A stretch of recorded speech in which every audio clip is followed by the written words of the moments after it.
శ్రీకాళహస్తి నుంచి social media activist Shashi గారిని మాట్లాడవలసిందిగా కోరుతున్నాం.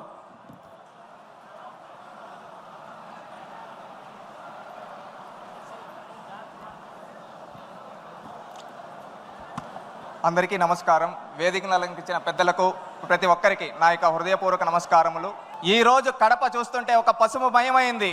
ఎందుకంటే ఈ కడప గడ్డ పైన ఎంతోమంది మహానుభావులు, మహనీయులు, కవులు, కళాకారులు పుట్టారు. ఈ కడపని మనం దేవుని గడపగా చెప్పుకుంటాం. అలాంటి దేవుని గడప ఈరోజు పసుపుమయమైంది. ఇక్కడ ఈ కడప గడ్డ పైన ఒక సాధారణ మధ్యతరగతి రైతు కుటుంబం నుంచి వచ్చిన నాకు ఇంత గొప్ప అవకాశం ఇచ్చిన చంద్రబాబు నాయుడు గారికి, నారా లోకేష్ గారికి నా పాదాభివందనాలు తెలియజేసుకుంటూ ఈరోజు మాదక ద్రవ్యాల వినియోగంపై ఉక్కుపాదం అనే తీర్మానాన్ని నన్ను ప్రవేశపెట్టమన్నందుకు ధన్యవాదాలు సార్. ఈరోజు ఒకటి చెప్పదలుచుకున్నాను సార్. ఏంటంటే మనం ఒకప్పుడు డ్రగ్స్ అంటే, అదేవిధంగా గంజాయి అంటే ఎక్కడ వినేవాళ్ళం? సినిమాల్లో చూసేవాళ్ళం. 2019కి ముందు ఎక్కడంటే ఏమన్నా డ్రగ్స్ ఎక్కడంటే ఇంటర్నేషనల్ మాఫియాలు చేస్తాయంట, ఈ విధంగా ఉంటుందా అని మనం సినిమాల్లో మాత్రమే చూసేవాళ్ళం. కానీ గత పాలకుల యొక్క నిర్లక్ష్యం వల్ల అది మన జిల్లాలు దాటి, నియోజకవర్గాలు దాటి మన గడప దాకా వచ్చింది.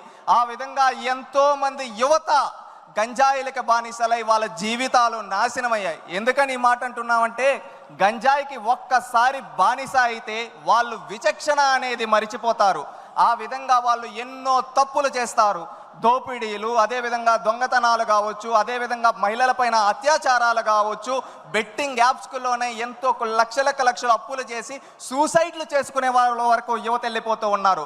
ఇలాగే ఎన్నో సంఘటనలు జరుగుతుంటే ఆనాడు నారా లోకేష్ గారు యువగలం పాదయాత్ర మొదలుపెట్టినప్పుడు, యువగలం పాదయాత్రలో మనం చూస్తే చంద్రగిరి నియోజకవర్గంలో ఒక మహిళ డైరెక్ట్గా కూడా చెప్పలేక పక్కకొచ్చి, అన్న మా ఇంటిలో ఒక ఆడబిడ్డని ఈ విధంగా పాఠశాలకు వెళ్తూ ఉంటే అక్కడ గంజాయి ఇచ్చి శారీరకంగా వాడుకొని ఈ విధంగా చేస్తున్నారంటే, ఆ రోజు ఆయన కళ్ళల్లో కన్నీళ్లు తిరిగి ఈ విధంగా రాష్ట్రంలో ఎంతోమంది బాధపడుతున్నారు, వాళ్ళందరికీ పరిష్కారం చూపించాలని ఆ రోజే చెప్పాడు. ఈ రాయలసీమ గడ్డపై డ్రగ్స్ వద్దు బ్రో, గంజా వద్దు బ్రో అని చెప్పి ఆ రోజు నుంచి ఒక ఉద్యమంలా మొదలుపెట్టి, ఆ రోజు ఎవరన్నా గంజాయికి డ్రగ్స్కి బానిసలై ఉండుంటే వాళ్ళ తల్లిదండ్రులు వచ్చి ఆయనతో చెబితే అలాంటి వాళ్ళని తీసుకొని వచ్చి రీహాబిలేషన్ సెంటర్లో పెట్టి వాళ్ళని ఆదుకున్నాడు. ప్రభుత్వం ఏర్పడిన తర్వాత ఉక్కు పాదం మోపాడు. ఏ విధంగా అంటే, మనం ఒక్కసారి చూసుకుంటే ప్రభుత్వం ఏర్పడిన వారం రోజుల్లోనే ఎక్కడెక్కడ డ్రగ్స్ ఉన్నాయో ఆ ప్రాంతాలన్నిటినీ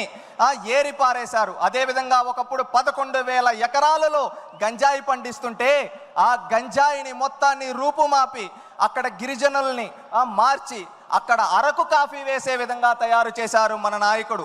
గత పాలకులు అక్కడ ఏం చేసేవాళ్ళు? అమాయకులైన గిరిజనులను వాడుకొని ఏం చేసేవాళ్ళు? గంజాయి పండించేవాళ్ళు.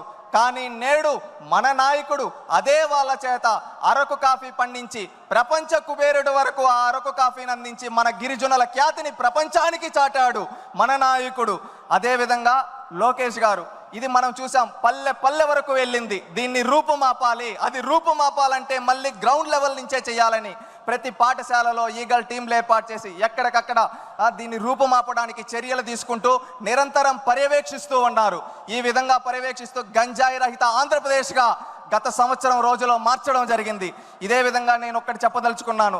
డ్రగ్స్ గురించి, గంజాయి గురించి నేను ఒక యువకుడుగా నేను ఎన్నో చూశాను. నా మిత్రులు కావచ్చు, నాకు తెలిసిన వాళ్ళు కావచ్చు, ఎంతోమంది డ్రగ్స్కి, గంజాయికి బానిసలై వాళ్ళ జీవితాలు నాశనం అయిపోతుంటే కళ్ళల్లో నీళ్లు తిరిగేటివి. ఎందుకంటే వాళ్ళకి ఎందుకురా ఇలా చేస్తామంటే, ఏముందిరా ఇంకా జాబులు ఏముండాయి, ఏం చేస్తాం, ఇదేదో వేసుకుంటే కొంచెం రిలీఫ్ వస్తుందంట అని చెప్పి చెబుతూ ఉండేవాళ్ళు. అవి చూసినప్పుడు బాధ, ఆ ఆవేదన. దానికి పరిష్కారం ఎలా అంటే, ఆ రోజు చంద్రబాబు నాయుడు గారు చెప్పడం జరిగింది, లోకేష్ గారు చెప్పడం జరిగింది, మేము వస్తాం, స్కిల్ డెవలప్మెంట్ ట్రైనింగ్ ఇస్తాం, యువతకు ఉద్యోగాలు ఇస్తాం, ప్రతి ఒక్కరికి 20 లక్షల ఉద్యోగాలు యువగలం ద్వారా ఇస్తామని చెప్పి ఆ లక్ష్యానికి కట్టుబడి వచ్చిన వెంటనే మెగా డిఎస్సి పైన నోటిఫికేషన్ కావచ్చు, ఆ తర్వాత అనేక కంపెనీలని ఆర్సిలర్ మిట్టల్ కావచ్చు, గూగుల్ కావచ్చు, టీసీఎస్ కావచ్చు, మొన్న ఎల్జీ కావచ్చు, రిన్యూవబుల్ ఎనర్జీ కావచ్చు, రిలయన్స్ బయో ప్లాంట్స్ కావచ్చు, ఈ విధంగా ఎన్నో తీసుకొని వచ్చి యువత బానిసలవాల్సింది డ్రగ్స్ కాదు, యువత వాళ్ళ లక్ష్యాల వైపు వెళ్ళాలి అని చెప్పారు.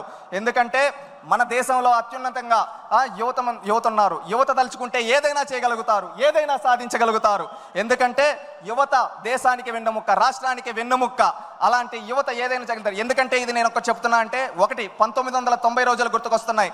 ఆనాడు పల్లెల్లో ఏంటంటే ఎవరైనా కానీ పల్లెల్లో పనులు చేసుకుంటామనే రోజుల్లో ఇక్కడ ఉండే యువత పనులు చేసుకుంటే ఇక్కడే మిగిలిపోతారు, వాళ్ళు చదువుకోగలిగితే వాళ్ళు ప్రపంచ నలుమూలలకు వెళ్తారని ఆ రోజు మనం చూస్తే బడి పిలుస్తుంది ప్రోగ్రాం కావచ్చు, చదువుల పండుగ ప్రోగ్రాం కావచ్చు, ఇలాంటి ప్రోగ్రాములు పెట్టి ఎంతో మంది బడుగు బలహీన వర్గాల వ్యక్తులను తీసుకొని వచ్చి అత్యున్నత స్థాయిలో ఈరోజు కూర్చోబెట్టే వాళ్ళ చదువు వల్ల మాత్రమే అది సాధ్యపడింది. ఆ తర్వాత నేడు కూడా 2019 నుంచి 24 వరకు అలాంటి పరిస్థితులే. యువతని గంజాయికి బానిసలు చేస్తే దాని నుంచి రూపుమాపి వాళ్ళని బయటకు తీసుకొని రావాలి, వాళ్ళు ఏదైనా సాధించగలరు అని ఒక లక్ష్యం పెట్టుకొని వాళ్ళని బయటకు తీసుకొని వచ్చడానికి ప్రయత్నిస్తూ కంపెనీలు తీసుకొని వస్తున్నారు. ఒక యువత గుర్తుపెట్టుకోవాల్సింది ఏంటంటే, మనం బానిసలు అవ్వాల్సింది గంజాయి కాదు, మనం ఏదైనా సాధించగలదాం. యువత అనుకుంటే ఏదైనా సాధించగలుగుతారు. మనం ఏం లక్ష్యం పెట్టుకోవాలి? మనం ఒక కంప్యూటర్ తయారు చేయగలుగుతామా, మనం ఏదైనా ఒక న్యూ స్టార్టప్ చేయగలుగుతామా, మనం ఇంకేదైనా కొత్తగా తయారు చేయగలుగుతామా అని లక్ష్యాలు పెట్టుకోవాలి. ఎందుకంటే మన నాయకుడికి ఒక గొప్ప విజన్ ఉంది, స్వర్ణాంధ్ర 2047 1 ట్రిలియన్ ఎకనామీ సాధించాలని. అది సాధించాలంటే యువతతోనే సాధ్యం.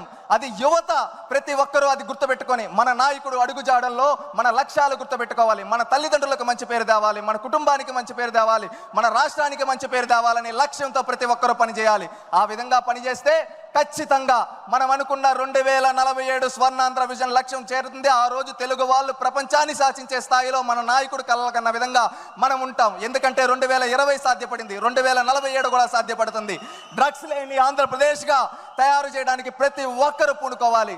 మనం ఎప్పుడో 1 సంవత్సరమో 2 సంవత్సరాలు 3 సంవత్సరాల తర్వాత కాదు, ఈ సంవత్సరం ఎండింగ్ అంతా 2025 అంతా డ్రగ్స్ ఫ్రీ ఆంధ్రప్రదేశ్గా ప్రతి ఒక్కరూ పూనుకోవాలి. ఇది ప్రతి ఒక్కరూ ఒక సంకల్పం చేసుకుంటే అది సాధ్యపడుతుంది. ప్రతి ఒక్క యువత ఆ సంకల్పం తీసుకుంటారని కోరుకుంటూ ఉన్నాను. నేను ఒక యువకుడుగా ఆ సంకల్పాన్ని తీసుకోవడానికి సిద్ధం.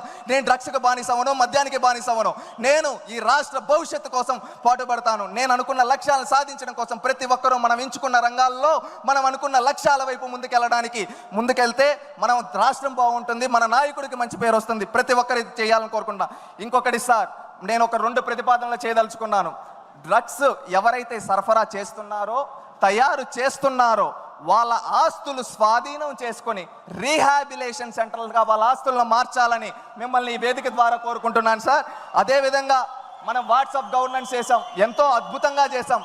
ఒకప్పుడు నాడు ఎన్టీ రామారావు గారు మండల వ్యవస్థ తీసుకొని వచ్చి పరిపాలన దగ్గర చేస్తే, ఆ తర్వాత ఈ సేవ తీసుకొని వచ్చి మీ సేవ తీసుకొని వచ్చి చంద్రబాబు నాయుడు గారి దగ్గర చేస్తే, నేడు నారా లోకేష్ గారు అరచేతిలో వాట్సాప్ గవర్నెన్స్ మన చేతిలో పెట్టాడు.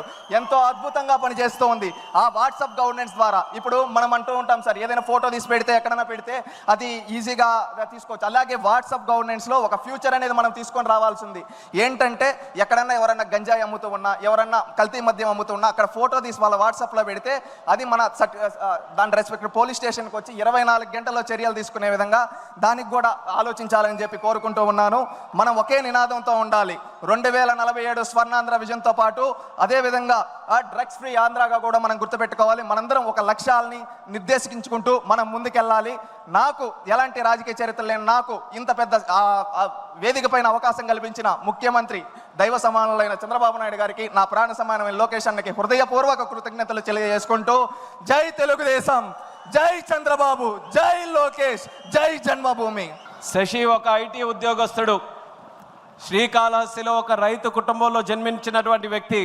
కానీ పార్టీ కష్టాల్లో ఉందని, తనకు ఎంతో జీవితాన్ని ప్రసాదించినటువంటి ఈ యొక్క తెలుగుదేశం పార్టీ కష్టాల్లో ఉంటే, నేను కూడా సైనికుడిగా మారి ఈ కష్టాల్లో ఉన్నటువంటి పార్టీకి నా వంతుగా తోచినటువంటి సాయం చేయాలని ఉద్యోగాన్ని మాని పార్టీలోనే ఒక సోషల్ మీడియా యాక్టివిస్ట్గా ఈరోజు తయారై తెలుగుదేశం పార్టీ కండువా కప్పుకున్నటువంటి యువత ఆ శక్తి ఎలా ఉంటుంది, ఆ ఆలోచన ఎలా ఉంటుందో నిరూపించినటువంటి ఆ శశికి ఈ మహానాడు వేదిక ద్వారా మనస్ఫూర్తిగా అభినందనలు తెలియజేసుకుంటూ,